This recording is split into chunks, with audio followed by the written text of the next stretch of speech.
아니요. 심지어는 그 권리 주장 내용에 따라서 나는 그런 불편을 기꺼이 감수하겠다 라고 하는 사람들이 많습니다. 그게 공동체의 염치거든요. 내가 직접 그 문제를 해결할 수는 없는데 그게 정당한 권리 주장이니까 내 불편을 디딤돌 삼아서 그 목소리를 내라고 참아주는 겁니다. 모든 시위 때마다 그 주변 상인들도 불편하고, 예를 들어서 임금 투쟁하면 사장 불편하잖아요. 그렇죠.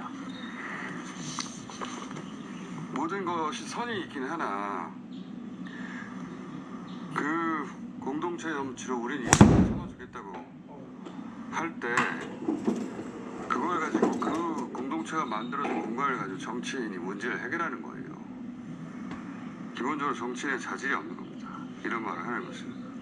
그러면서 그게 문명사회라고 아니라고 하는데 할 말이 많으나 이건 저희가 따로 다뤄보기로 하겠습니다.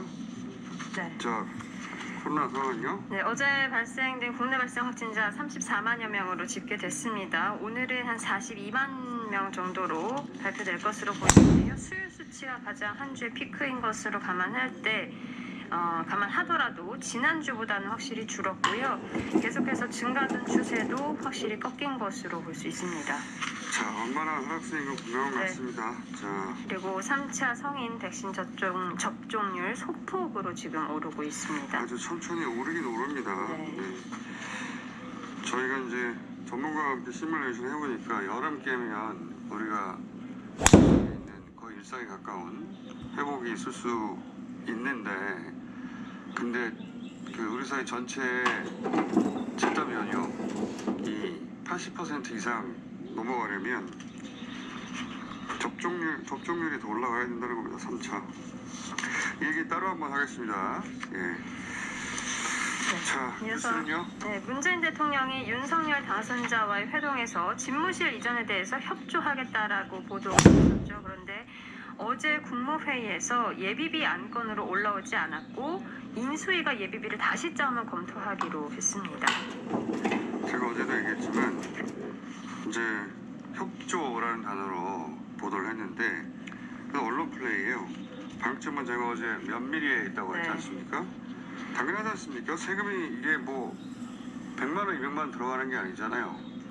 일단 이 세금만 먼저 나오면 500억 아닙니까? 그리고 인수위에서 합천까지 하면 1200억이다. 그렇습니다. 그것도 지나치게 과소주게 됐다고 네. 하는데 그것만 해도 거의 2천억이잖아요. 어떻게 그냥 사인합니까? 이 금액을 짠 것도 타당성 검토나 이게 있는 것도 아닌데 당연히 면밀히 검토해야 되는 것이고요. 자, 다음은요.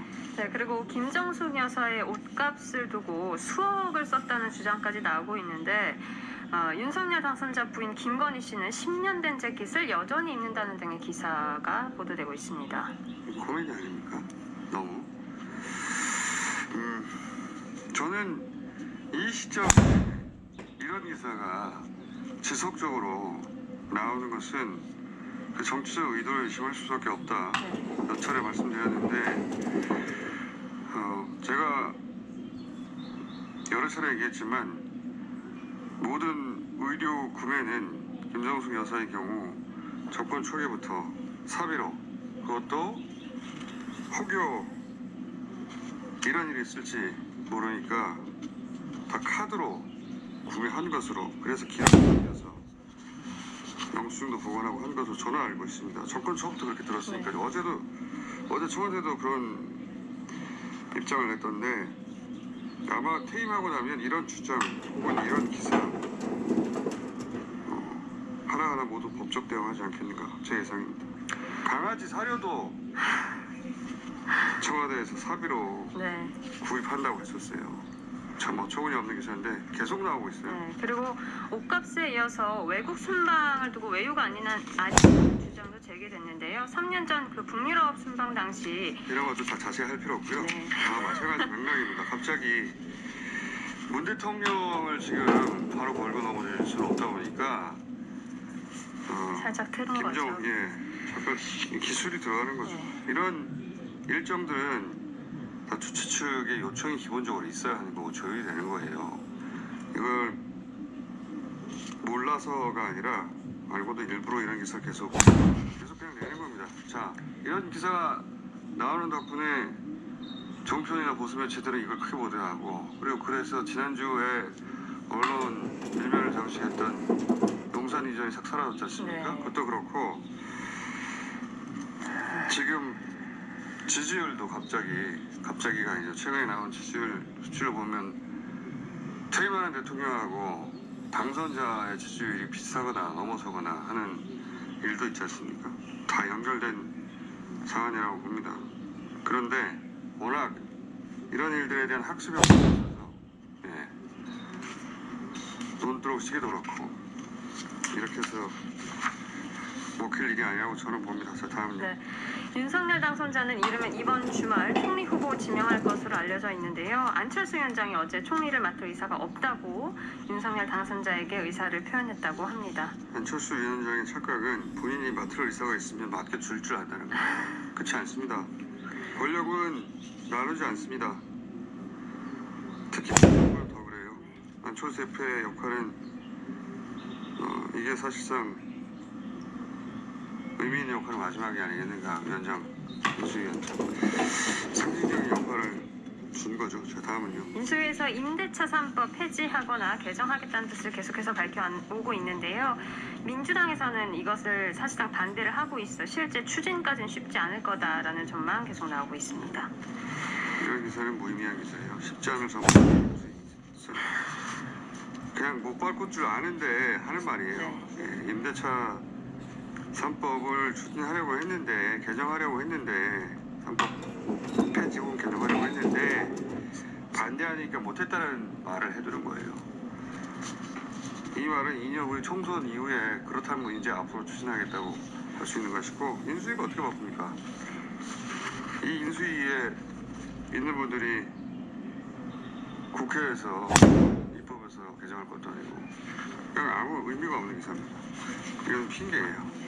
그리고 어제 기재부가 인수위 측에 35조 원 규모의 추경 계획을 비공식적으로 전했다는 한국경제 단독 보도도 있었습니다.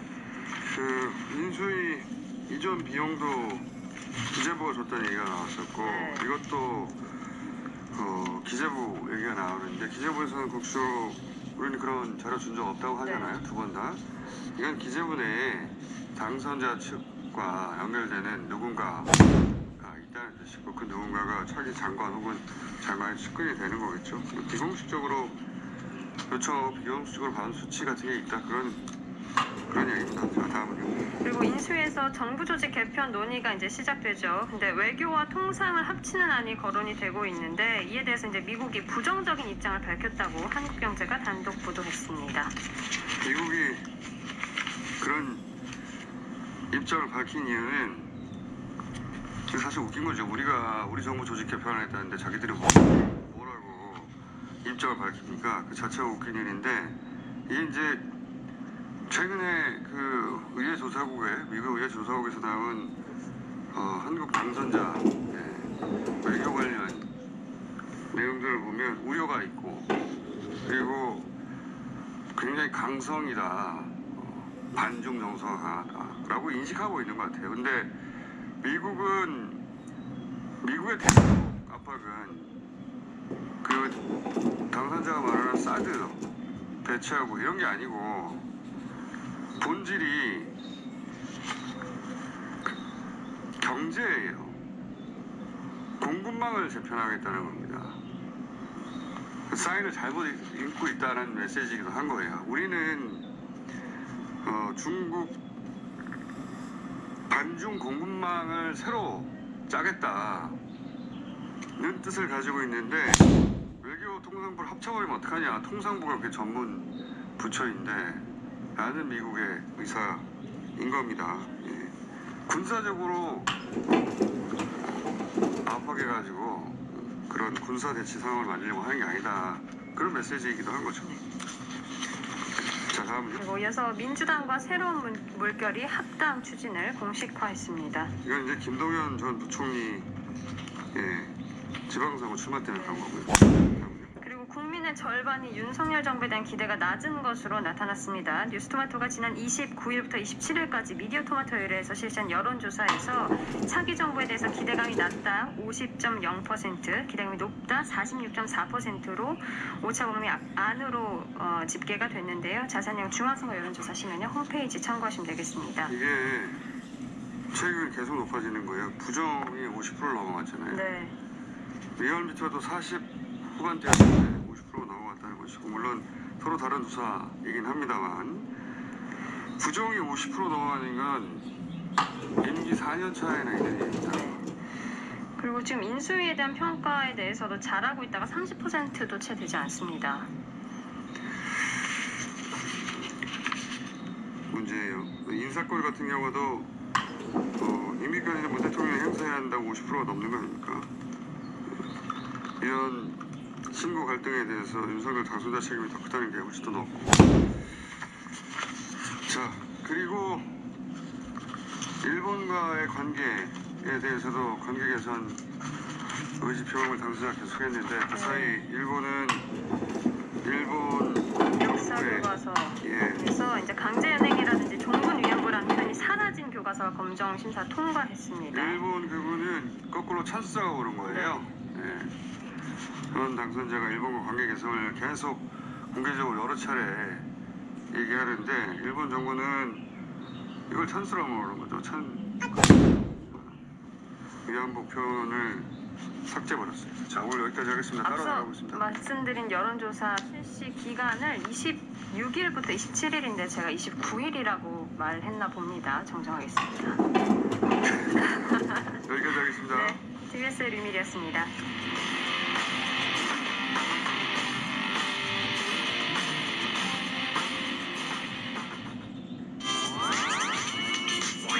이어서 김어준의 뉴스공장 2부가 시작됩니다.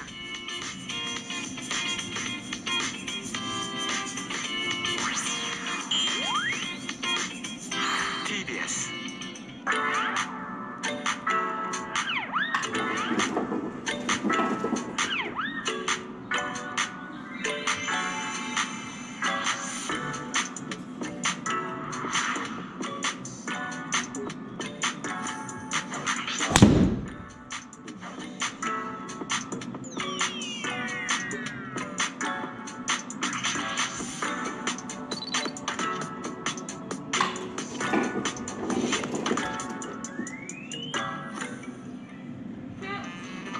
카메라 이렇게 콧구멍 안 빠지니까 겁나게 부담스럽네.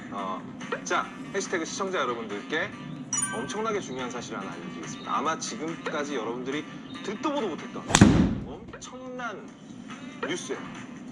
자, 교수님. 네.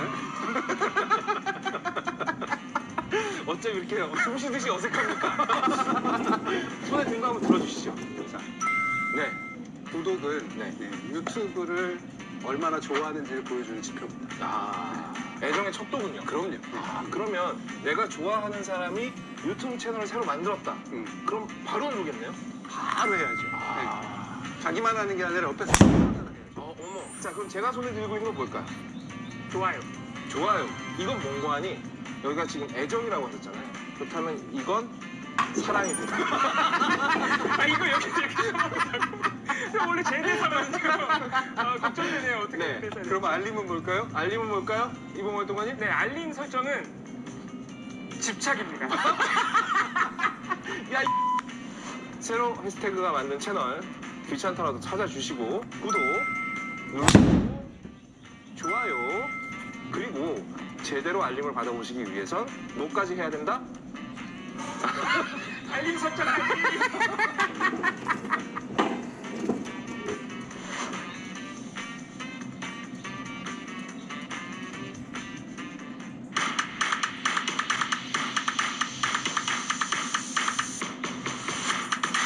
근데 지금 우리나라 언론들은 따지는 없이 계속해서 그런 짓을 하고 있는 거잖아요. 저님도 약간 혹할 수도 있어요. 진짜요? 저 자극해요. 저한테 물어보고 싶었던 이야기 또는 저랑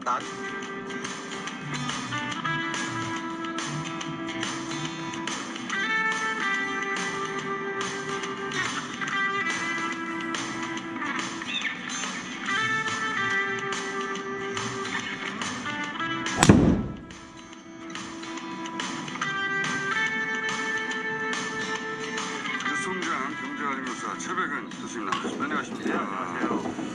오늘 짚어볼 포인트는 최근에 이제 보도가 계속 나오고 있는데 일본 엔화 가치가 계속 떨어지고 있다. 이런 뉴스가 계속 나오더라고요. 예. 이게 계속 떨어지고 있습니까? 그렇죠. 최근에 일본 간 지가 오래돼가지고 내가 근데 이제 문제는 뭐냐면 떨어지고 올라가고 할 수 있어요. 그쵸. 할 수 있는데 최근에 이제 떨어지는 것이 이 특별한 의미를 갖고 있는 이유는 대개 이제 그러니까 우리가 국제 금융 시장이라든가 아니면 뭐 지정학적으로 굉장히 그러니까 리스크가 커졌을 때 예. 대개 이제 안전자산으로 대개 이제 도피를 하면서 기축통화들이 대개 이제 강세를 보인단 말이에요. 달러. 예, 달러 강세를 예. 보이고 엔화도 마찬가지로 그런- 엔화도 이제 그런 점에서 강세를 보이는데 그런 지위를 누린 적이 있었죠. 예, 예를 들어서 그러니까 금융위기 때 보게 되면요. 예. 금융위기 터지면서 금융위기 터지기 직전에 1달러당 한 110었어요. 금융위기가 미국, 유럽발이니까. 그렇죠. 터졌었는데 엔화가 당시에 1달러당 한 78엔 정도까지 쭉 떨어져요. 그래서 그래서 엔화가 굉장히 강세를 보였고 또 안전자산의 위력을 보였죠. 그 당시에는요. 알겠습니다. 근데 이제 최근에는 보게 10몇 년 되면 전인데. 예. 예, 최근에는 보게 되면은 이 러시아 우크라이나 전쟁 속에서 그러니까는 되게 달러 강세를 보였는데 그럼 네. 엔화도 강세를 보여야 되는데 엔화만 홀로 그러니까 지금 이제 이렇게 추락을 하고 있는 모습인 거예요. 안전자산의 지위를 잃고 있다. 그렇죠. 이제 그런 이제 의미를 이제 보여주고 있는 거죠. 의미를 보여주고 있는 것이고 그러면 이제 이게 왜 그러냐 하면은요. 일본 경제 이런 그 어려움의 시작은 사실 아베노미스부터 제가 늘 얘기했듯이 아베노미스부터 시작됩니다. 몇 년 전부터 그 주장을 하셨죠. 예. 아베노미스라는 게 쉽게 얘기하면 이거예요. 돈을 많이 찍어내가지고 엔화 가치 떨어뜨려가지고 수출 늘리고 그렇죠. 그래가지고 이제 기업들이 돈을 벌면 그거 가지고 이제 그러니까 고용도 늘리고 투자도 늘리고 예. 소비도 늘고 막 이렇게 할 게 아니냐 뭐 이런 식의 시달이 옵니다. 그러니까 그 환율을 떨어뜨리면 예. 예. 해외에서 예. 일본 제품을 살 때 싸니까 예. 수출 많이 늘어날 것이고 예. 그 돈으로 직장인들 직원들 돈도 많이 주고 예. 그런 거 아닙니까? 그렇죠. 예. 아주 간단하게 얘기하면 예. 그런 구상인데 예. 실제로는 어떻게 되느냐? 그러니까 예를 들어서 이제 이거죠. 1달러당 만약 100엔일 때 100엔일 때니까 예를 들어서 1달러만큼 수출하게 되면 기업들이 100엔이 수입이 들어오는 거잖아요. 예. 그런데 이제 1달러당 만약에 120엔이 됐어요.